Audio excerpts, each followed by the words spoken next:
So, one of the things that people ask me is, you know, depending on the book, why did you write this book? And one of the reasons for this one is I had done a series of books on presidential election history. So why not do another one? Well, you need to change your act occasionally, and Theodore Roosevelt is a great act to follow and write about. He's maybe, well, not only the greatest or most interesting, let's say the most interesting American president, but maybe the most interesting American period, because he's the president, he's the winner of the Nobel Peace Prize, the fellow who took Panama and let Congress debate, police commissioner of New York, big game hunter in Africa, South American explorer, rancher in North Dakota. And not only that, but the author of any number of books, a magazine editor, a newspaper columnist. He does just about everything. And his life, his career is kaleidoscopic. But a kaleidoscope is made out of glass. And those glasses can have sharp edges. And so this period of his life is sort of the sharp-edged period. And so, well, because he's so interesting, because there's so much of him, even if you do a full biography of Theodore Roosevelt, by the time you get to this period and you're an author, you're exhausted. So you sort of rush past it. So people just go and say, well, oh, and then he died. But this is, in fact, one of the most complex portions of a very, very complex life. And it's in many ways a dark period, an unsuccessful period, and it's how he copes with having dug himself a very, very big hole in, well, he digs that hole on election night 1904, when he wins the biggest landslide to that point in American presidential electoral history.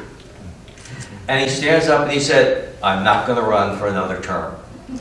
And when he does that, well, who is going to run in 1908? And he's going to pick a successor, and that's going to be William Howard Taft.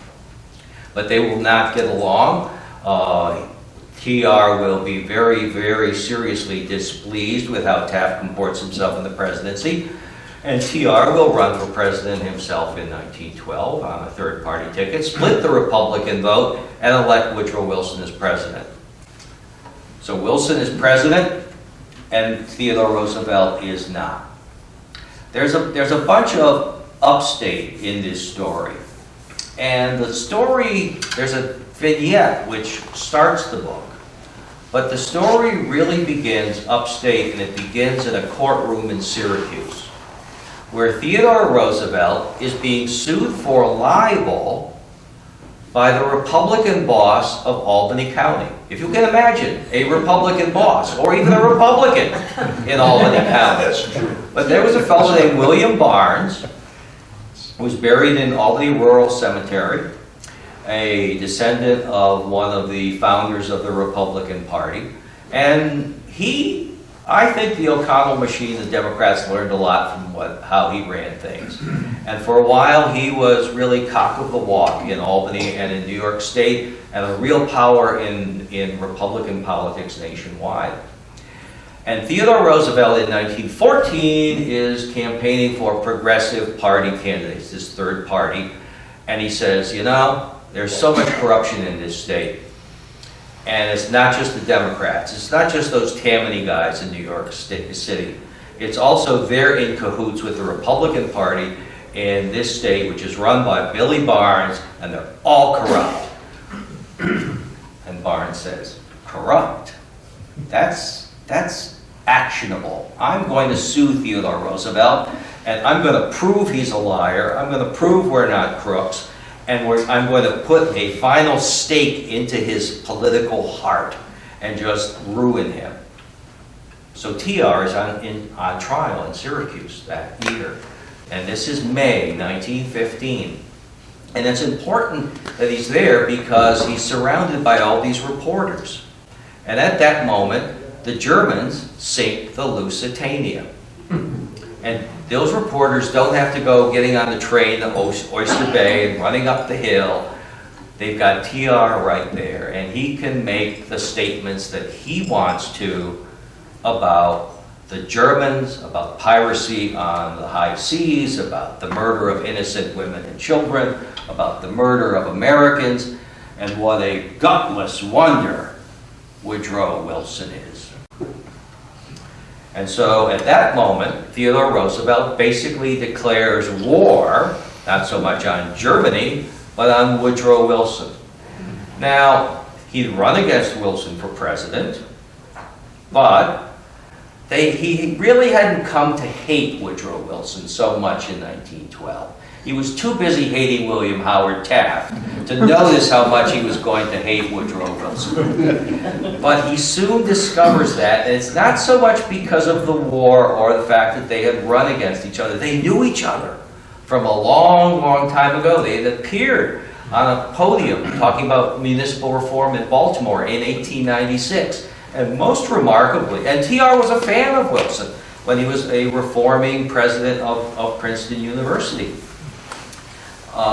When Theodore Roosevelt rushes down from the Adirondacks, when he hears that William McKinley is dying in Buffalo, and he's got to get to that bedside and then ultimately be sworn in as President of the United States, one of the first people he sees is Woodrow Wilson, remarkably, who was coming back from a vacation in Ontario. And they meet. But eventually, Wilson starts sniping at TR, and by the 1915, TR is seriously angry at Woodrow Wilson. Why? Not so much because of the war, not because they've run against each other, but because Wilson has proposed a treaty with Colombia, which is going to apologize for how the United States of America took the Panama Canal and the province of Panama from Colombia. And that's really an apology not only for what the United States did, but more importantly for what Theodore Roosevelt did. And Theodore Roosevelt does not approve of that one way or another.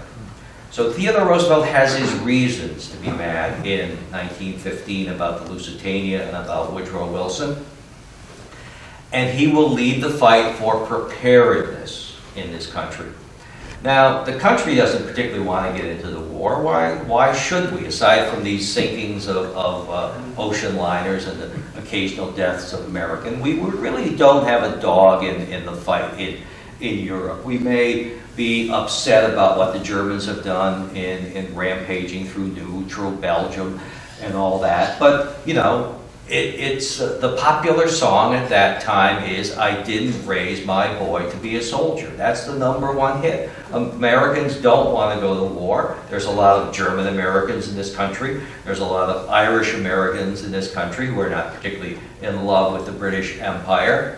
There are a lot of Jewish Americans in this country who do not want to go to war for a seriously anti-Semitic czarist regime. So you've got all these reasons why people may not want to go to war.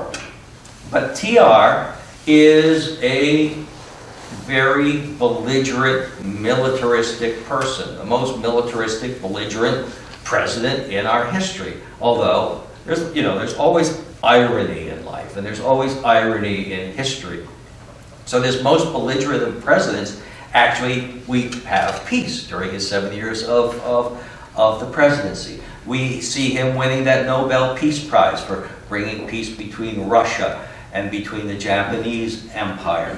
And when war breaks out in Europe in 1914, he's actually very mellow about it.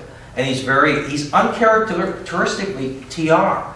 He says, well, we should get behind the president. We should get behind Wilson. We should realize that, sometimes great powers do what they have to do. Germany might have to go through Belgium. So there's a treaty. We don't have to always abide by these treaties when they're in the way of great powers. That doesn't last long. And before long, he's doing what he does with the Lusitania incident. He's criticizing the Germans, and more, he's criticizing the Woodrow Wilson administration. Wilson has a very confused attitude toward what we should be doing. When the Lusitania is sunk, and afterwards, he has a Secretary of State, William Jennings Bryan, who is a pacifist. He has the Secretary of War, who is Lindley Garrison, who is an interventionist. Both of these guys are going to resign at about the same time because they disagree with Wilson's policies.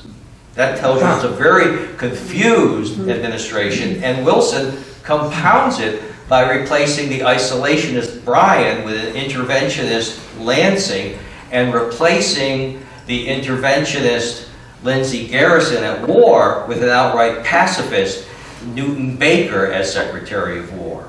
So Theodore Roosevelt has his reasons for being angry at Woodrow Wilson and his policies. You know, we are training with broomsticks. The soldiers, the infantry are training with broomsticks instead of rifles. We historically have a very small standing army in this country, going back all the way to Washington. And while Theodore Roosevelt had built up the Navy and was a big Navy man when he was in Washington, he was less so in building up the Army. And that all catches up to America.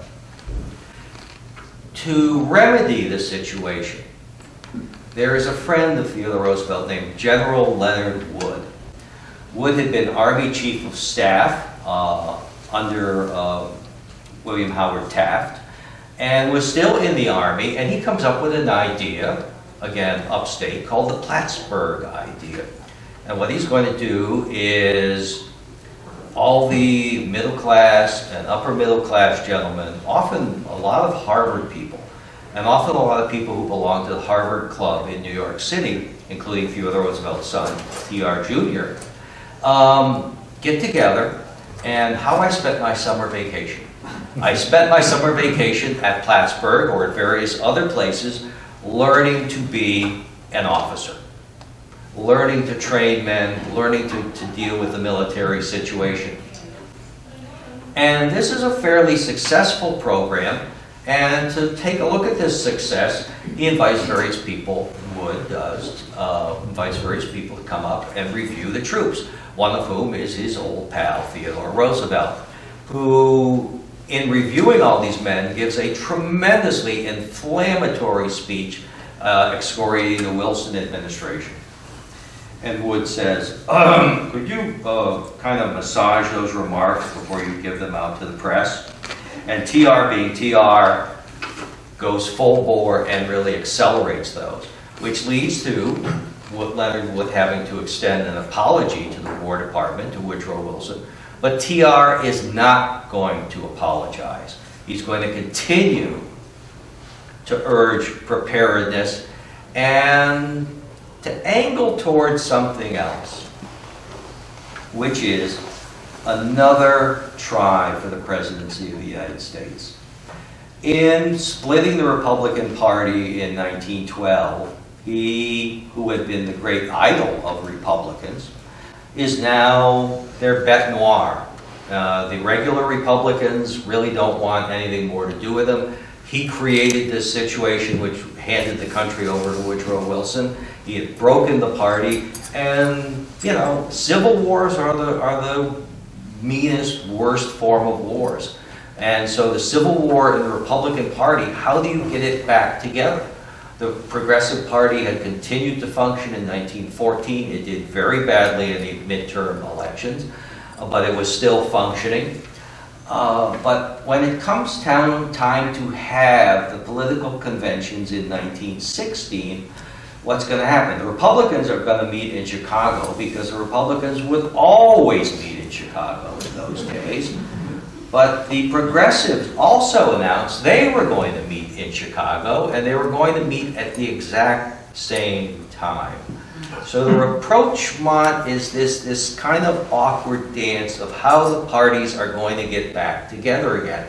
And it's not just the conservative Republicans, the stand-pat Republicans, the organization Republicans the Taft Republicans, the Billy Barnes Republicans, who are wary of the progressives. The progressives are very wary of the conservatives in the Republican Party. So how do you put them back together? Theodore Roosevelt is kind of angling for the presidency to come back again, but how do you do it? He doesn't know how to do it. Nobody really knows how to do it. And how do you approach and come up with a compromise candidate in that year?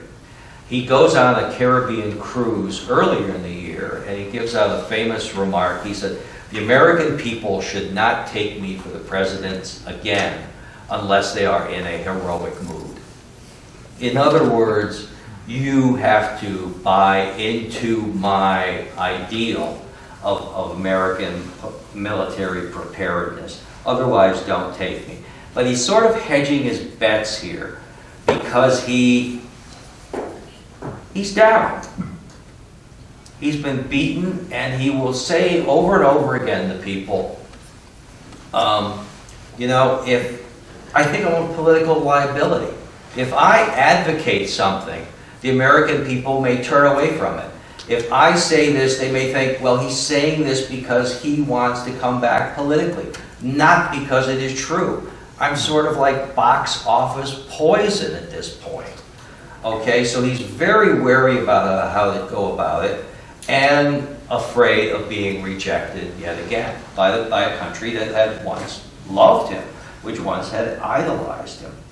So the parties get together, and the logical candidate for the Republicans is a guy, another upstater, Charles Evans Hughes, born in Glens Falls, raised further out west, really in terms of his life career, a New York, Wall Street kind of lawyer. Not a corporate guy, but a reformer. The problem with Hughes for TR is that TR hates his guts. Just doesn't like him, whether it's because Hughes is the new reformer on the block. By this time, Hughes is on the Supreme Court of the United States of America. He's an associate justice. But, you know, they would turn. Occasionally the parties would turn to get people off the bench. Okay? So in 1904, they turned to an upstate judge, Alton B. Parker, from Kingston, to run against Theodore Roosevelt. He came off the state bench. And so the Republicans are thinking of getting Charles Evans Hughes off the national Supreme Court. Woodrow Wilson reads the papers. He knows what's going on here. And he approaches another member of the Supreme Court who approaches Hughes and says, how'd you like to be Chief Justice when the Chief Justice retires? Oh, Wilson would never appoint me. Oh, yes, he would. But you can't make a deal with Charles Evans Hughes. So he will walk away from not only the Chief Justiceship, but from the entire Supreme Court of the United States to accept the Republican nomination that year. Now, will TR accept Hughes? The progressives are hell-bent. Well, the Progressive Party is split like the Republican Party is. It has a right-wing and a left-wing component. I mean, relatively speaking, these things are always relative. On the right of the Republican Party, of the Progressive Party, is a guy named George W. Perkins, who was big-time Wall Street, big-time one-percenter. And he had been bankrolling the supposedly left-wing Progressive Party. And one of the things that he does is influence its platform, so it becomes less and less anti-monopolistic. Theodore Roosevelt and Woodrow Wilson had two different theories of how to deal with monopolies. Wilson's was break them up. And Roosevelt's were, oh, break them up if they're bad, but I'll decide who's bad. Okay? So the really hardcore progressives do not trust Perkins, but Perkins has Roosevelt's ear. And one of the things that Perkins does is, you know, you wouldn't go to the convention if you were running for office. TR is at Oyster Bay. So he's not attending the Republican convention, he's not holding on to the progressive, but we have sort of the tapes. We have transcripts of his conversations, and we know that he's toying with the progressives, that he's stringing them along. He has no interest whatsoever of running third party again and getting his head handed to him and re-electing Woodrow Wilson. So he's stringing them along, and he has a habit, Woodrow Wilson has a habit of throwing people overboard in his career. So does TR. And he really treats these progressives, these idealists, very badly in his campaign. He also does something else. There's another judge who gets off the bench in 1916 to run for governor, and his name is Samuel Seabury. Judge Samuel Seabury is the guy who cleaned up Tammany in 1932, but he was on the state Supreme Court or Court of Appeals back then. And TR says, I'll give you the progressive part. I will endorse you if you run against a Republican governor. And Seabury gets off the bench, gives up a 14-year term or something, and TR just throws him overboard, throws him completely overboard. Seabury goes to Oyster Bay, knocks on his door to yell at TR, and TR just says, tough. I mean, very, very cynical in that regard. Not the idealist. TR campaigns for Hughes. He's sort of the campaign, I can't think of another situation where the campaign surrogate becomes so much of the issue. He's more of the issue than Hughes is. So that the people who want to stay out of war in 1916 are saying, if you elect Hughes, look who's behind him. Theodore Roosevelt is behind him, and Theodore Roosevelt is a warmonger. And we're going to get into war if you elect Charles Evans Hughes as President of the United States. The election is very close. Theodore Roosevelt, pulls sort of a Dewey on election night and says, yes, Hughes has won, but he hasn't won. And he also says something else. He says, if Hughes is elected, I'm through with politics. He is always saying, I'm through with politics. One way or another, it's always the Sarah Bernhardt farewell tour. You'll never see him again. But in fact, that changes very quickly when America goes to war in April 1917. And when he goes to war, or when America goes to war, TR wants to go to war. He wanted to go to war when we invaded or incursioned into Mexico against Pancho Villa, or before that time, even before when Taft was president. He wants to go and fight. He wants to lead a brigade or a few regiments into combat on the Western Front. And he approaches Secretary of Secretary of War Newton Baker about this, and also the President of the United States. At one point, now TR has had some severe health problems. I mean, going back to his ill-fated expedition to the Amazon. But he can occasionally get, really back in gear again. And he goes deep sea fishing in Florida at about this time. And even though he has no experience in harpooning great sea creatures, okay, he harpoons the second biggest sea creature, it's like a manta ray or an octopus in history with almost no practice whatsoever. But he's coming back up from Washington, war has been declared, and he gets off the train and runs to the White House and wants to talk to Woodrow Wilson about getting authorization to lead an army personally into France. Wilson's not home. It always helps to give some advance word, but Wilson's not home. But Roosevelt comes back a few weeks later, again unannounced, but Wilson knows he's coming. And they talk, and Wilson thinks that, or Roosevelt thinks that Wilson will give his approval, but he doesn't. And Wilson is right not to give his approval because Roosevelt is old. He's blind in one eye from a boxing match in the White House. He's seriously overweight. He's pushing 60 years old. And he's, of course, somewhat, shall we say, insubordinate. Can you really trust this guy to take orders? No, you can't. So Wilson turns him down. Roosevelt is complaining to his former cabinet member, Elihu Root, about this, and he said, you know, I went to Wilson and I explained to him that I was only asking permission to go to France and die. And Root said, did you make that perfectly clear? Evidently, he should have put it in writing. But he doesn't go. But 5 of his children go. A daughter goes. His daughter goes as a nurse along with her husband who is a surgeon. She goes. 4 sons go. The oldest, Ted Jr., then Archie, Kermit, and Quentin.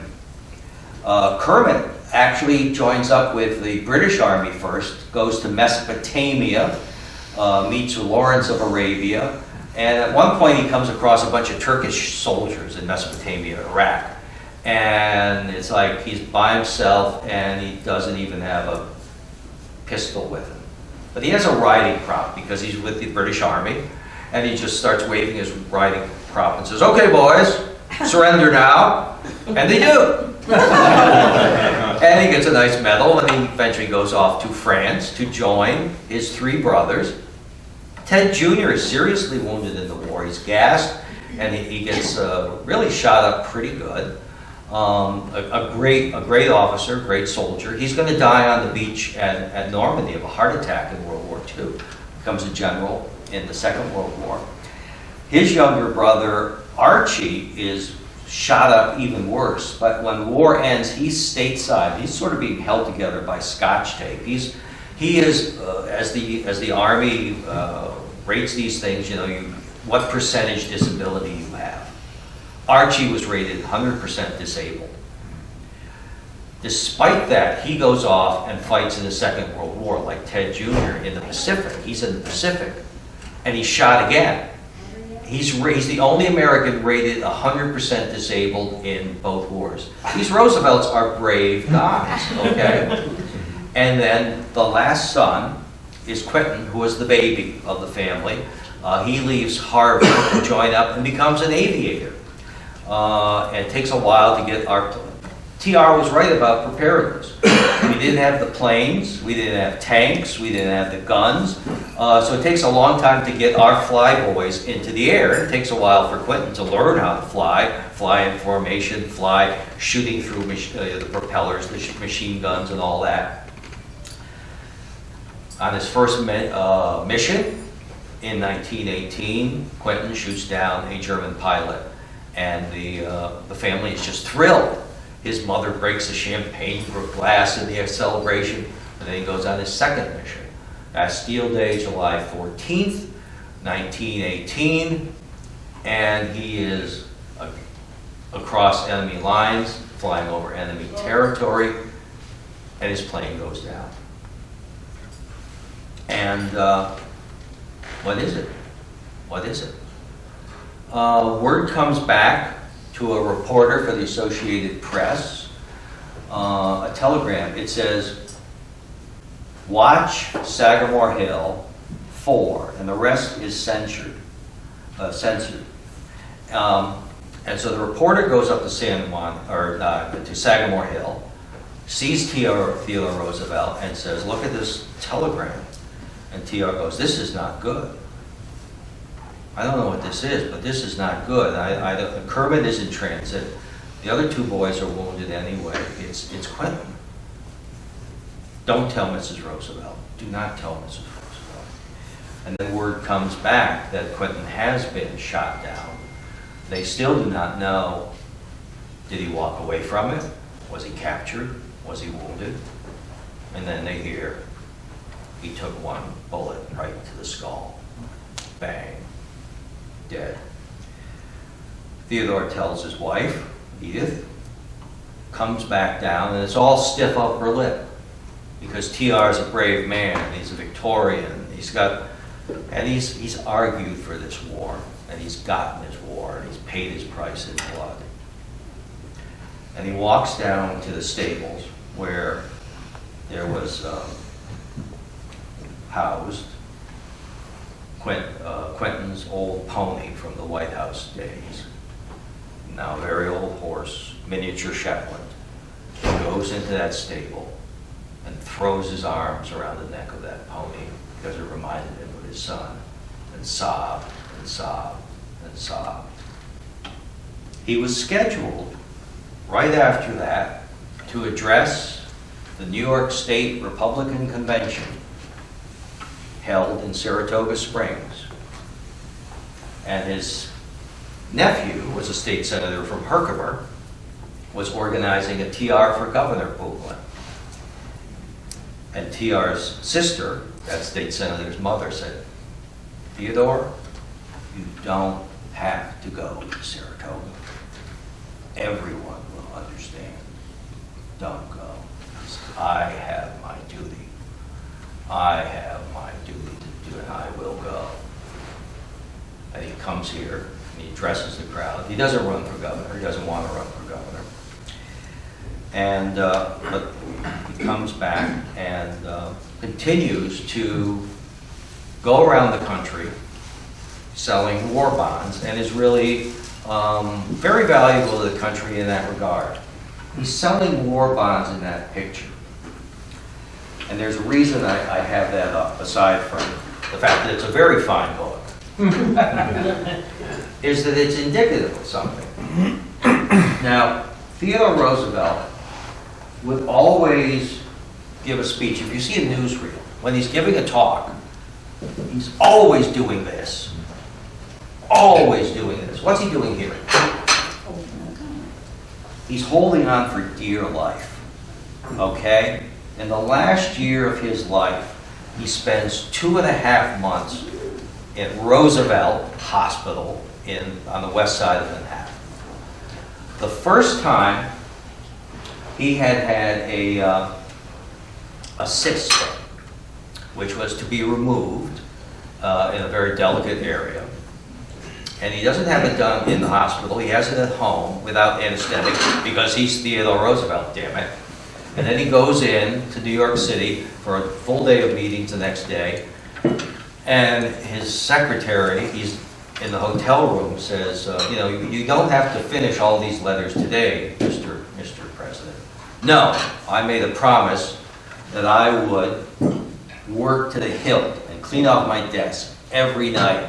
And with that, he goes and sits down on the sofa, and the sofa is covered with blood.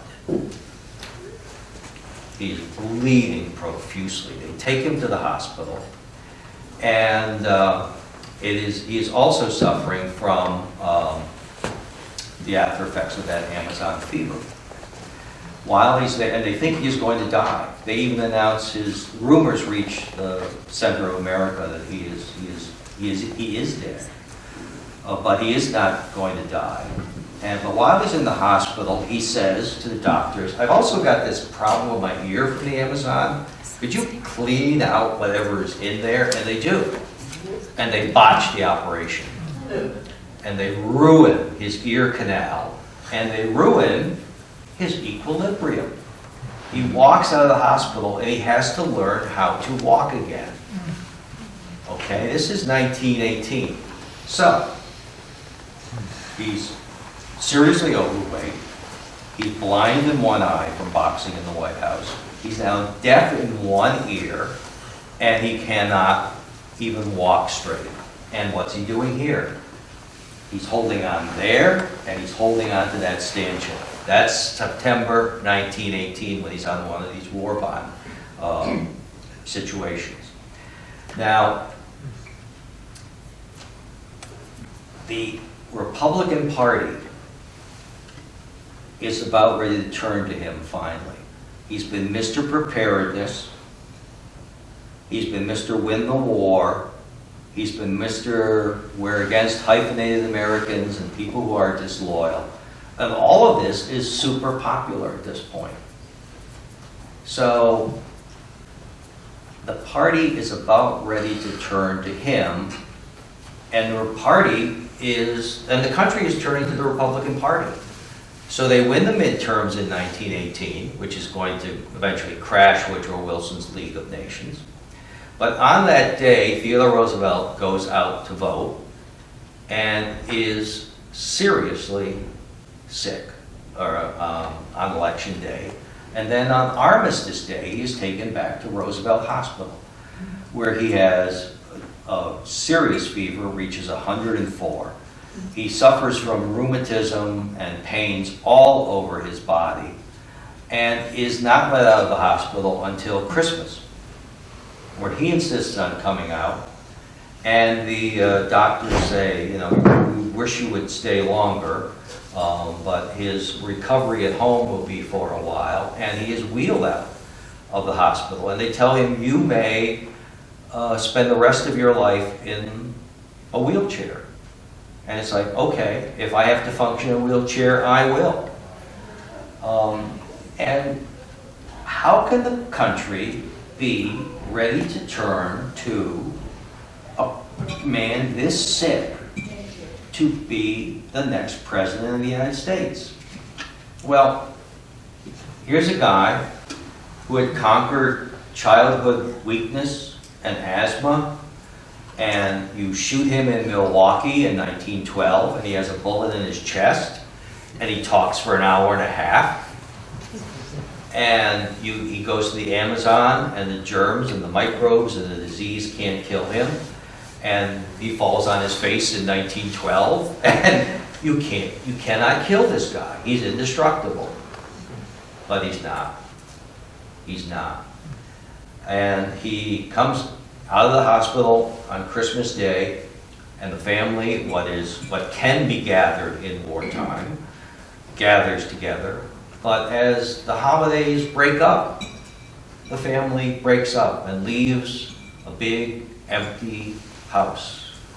And Theodore Roosevelt is left almost alone in that house, goes to bed on the evening of January 5th, January 6th, 1919, and dies in his sleep.